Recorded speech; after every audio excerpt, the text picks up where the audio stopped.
His eyes finally land upon a particular metal box that's roughly 50 centimeters in height, with many different warning labels plastered on it.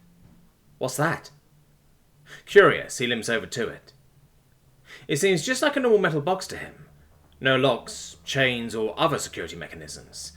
But the sheer amount of warning labels listed across it makes him a bit hesitant. If it really was that dangerous, no one would have brought it with them, right? Right? Torn, he stands in front of it. His curiosity is killing him, but he does not trust it. But it is oh so tempting to just open it and take a look at its contents.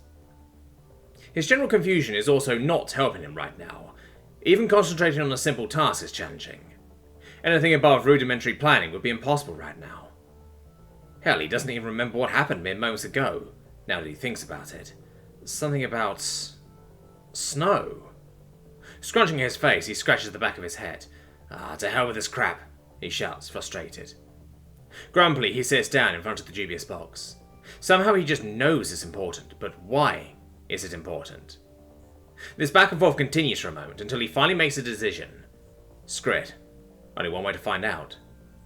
He fumbles with the first of the two latches, but quickly recalls in pain. Oh, god fucking damn it! Fuck! He curses, as his right forearm pulses with pain. He already forgot about that. What is wrong with him?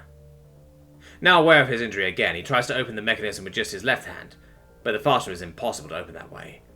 God damn it! Shit. Okay, this is gonna hurt. He clenches his teeth, closes his eyes, takes a deep breath, and prepares for the pain. Using both of his hands, he goes to the first latch. His right arm begs him to stop, and his eyes start to water, but he is determined. His curiosity is stronger than the pain, and he pushes through. He needs to know what's in that box.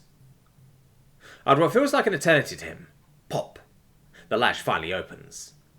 He breathes through clenched teeth as he clutches his right arm, rocking back and forth.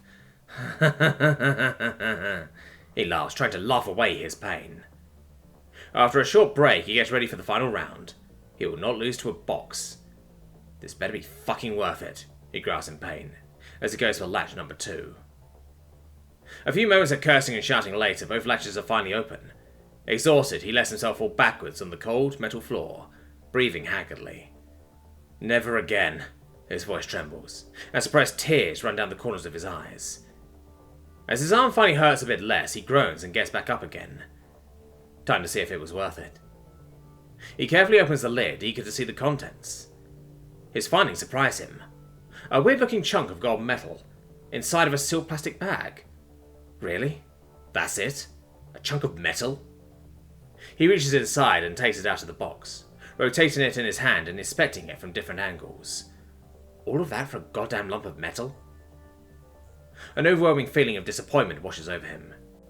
Incredulous, he lets out a sharp breath, gazing at it emptily. As he stares through it, he can slowly feel something at the back of his mind. Wait.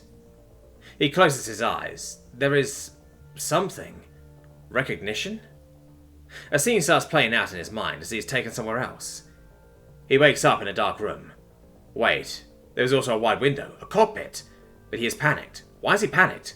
Something just happened before, but he doesn't remember. All he feels is fear and confusion. The scene rushes forward. There is an opening metal door, revealing yet another dark room. A small flashlight illuminates the room.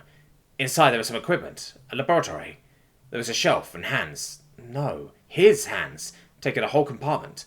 The metal box. Things start to get fuzzy. Something about electricity? Electricity? He tries to focus on the thought, but it eludes him. His entire field of vision is occupied by the imposing chunk of metal that is getting bigger and bigger in front of him. Suddenly he is taken back to the present. Dazed and confused, he shakes his head. What the hell was that? Felt like a fucking fever dream. He looks around and some memories slowly come to him. Right, capsule, snow, stranded, pain. Careful not to strain his hurt arm, he gets up. Something feels off again in that moment. He remembers now. The first time he left the capsule, things felt off as well. Again, that can't be a coincidence. There actually was something then. What is up with that? With a slightly clearer head than before, he tries to think of what could be wrong, but his mind is still all over the place, dropping one thought and picking up another just to drop it again, very much to his annoyance. Maybe listing everything he knows could help him find out somehow, bring some order into this chaos. It could be worth a try. Alright. I'm inside an escape pod, down in the snow. My arm hurts like hell, my hip is bruised, and something is clearly wrong with my head. That chunk in my hand feels warm, I feel like I haven't eaten in days, and I'm tired. I was in a cockpit and there was a laboratory. Where I took the chunk with me? He pauses, processing what he just said. Wait, the metal feels warm? He lifts his hand up, and to his surprise, yes, the metal actually feels warm. Huh, who would have thought? What is up with that? He asks, curious. Instinctively, he decides to just roll with it and worry later on, when his head is actually capable of thinking. There is no point to it right now. Indifferent, he puts the chunk in one of his overalls pockets. I've got more important problems than that right now. The jumbled mess that is his mind right now jumps to yet another thought. During his training, he learns about the rule of threes and their importance. He might be confused right now, but he is really good at memorizing. 3 seconds without hope, 3 minutes without oxygen, 3 hours without shelter, 3 days without water, 3 weeks without food, 3 months without love. Well, hope and oxygen are covered, or at least I think so, he jests. But that's a good point. Should probably get to improving my shelter. Thank you for actually being useful, brain. His curiosity satisfied and his expectations disappointed, he closes the box back up and quickly gives the rest of the small interior a once-over. There was a locker. Could be something useful inside. Limping over to it, he opens it up to find different bags of clothing, which are being vacuum-packed to save space. Maybe there is something in here to help him with the cold. Tropical, desert, tundra. There. Perfect. He grabs one of the still relatively large bags and rips it open. Some awkward getting clothes with a broken arm later, he now wears a bright orange thick jacket, along with some lined trousers, a wool hat and some worn gloves. A gift from the heavens. He didn't even realise how cold it was until he got warm again. And as an added bonus, that chunk in his pocket also functions like a monstrously oversized pocket warmer now. Bliss, a cozy McLeroy states, with his eyes closed and a smile on his face. Okay, what else do we have? Noticing yet another shelf, he gets curious. What could this one contain? Eager, he opens it up. Let's see, what do we have here? After searching the entire pod for a while, he manages to get quite a haul together.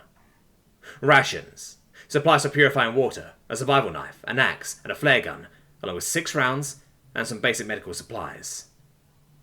Deciding that he should probably take it easy on his right arm for the foreseeable future, he holsters the knife to his left leg and the flare gun to his right. The axe has a sling which allows him to throw it around his shoulder. He is prepared perfectly.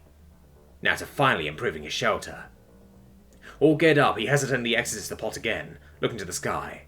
The dark clouds have come a lot closer, and the wind has picked up as well. But the crisp air feels invigorating, and he is full of determination. Trying to figure out what felt amiss earlier, he pays close attention as he leaves the interior. But he doesn't feel anything out of the ordinary this time. Weird. What was it then? He wonders briefly. Looking at the base of the capsule, he notices that the water has completely frozen into a large chunk of ice in the meantime. Could work like an anchor. Right now he appreciates all the help he can get, and something heavy at the base of his pod is definitely something good. Alright, what's the situation? Before setting out to do anything, he wants to get an overview. His eyes scan the outside of his, hopefully temporary shelter, and land upon the still attached parachute. Well, that's going to be a problem in the storm. He kneels down next to one of the multiple sturdy ropes that connect to the top of his capsule. After briefly considering his options, he grabs his knife and uses the serrated portion of the blade. Time to get to work. He quickly finds out why these ropes are made out of the material they are. They are tough. Not indestructible, but tough. It takes him a while to cut through all of them. Come on, he grumbles impatiently, having lost the feeling in his left hand earlier, after an eternity of cutting parachute rope. Even the warm gloves didn't manage to completely fend off the cold. He is freezing and miserable. I just want to be done already. Meanwhile, the wind has picked up sharply, and the first snowflakes are falling from the sky. The ominous dark clouds have finally reached his position. Just a little more. He speeds up his cutting, desperate to finally get inside again. Yes, finally! He shakes his fist in triumph, as the last rope is finally severed. Careful not to get the parachute caught in the wind, he quickly rolls it up. He hasn't noticed until now, but the wind has become so loud that he can't even hear his own breathing anymore. What he also notices is that he is extremely out of shape. All those months of being spacebound may have been detrimental to his stamina, after all. His heart is racing. He's feeling lightheaded and he's completely out of breath, just from a bit of rope cutting. Unbelievable. As fast as he can, he drags the bundled up parachute to the capsule and throws it inside. He turns around and takes one last look to make sure he hasn't missed anything. Certain that he hasn't forgotten anything, not that he could really see anything anyway in this weather, he gets in, reaches for the door and closes it, still breathing heavily. A few snowflakes that made it into the pod slowly drift down to the floor. Alright, got a storm to wait out. This will be interesting. I'm gonna work out more.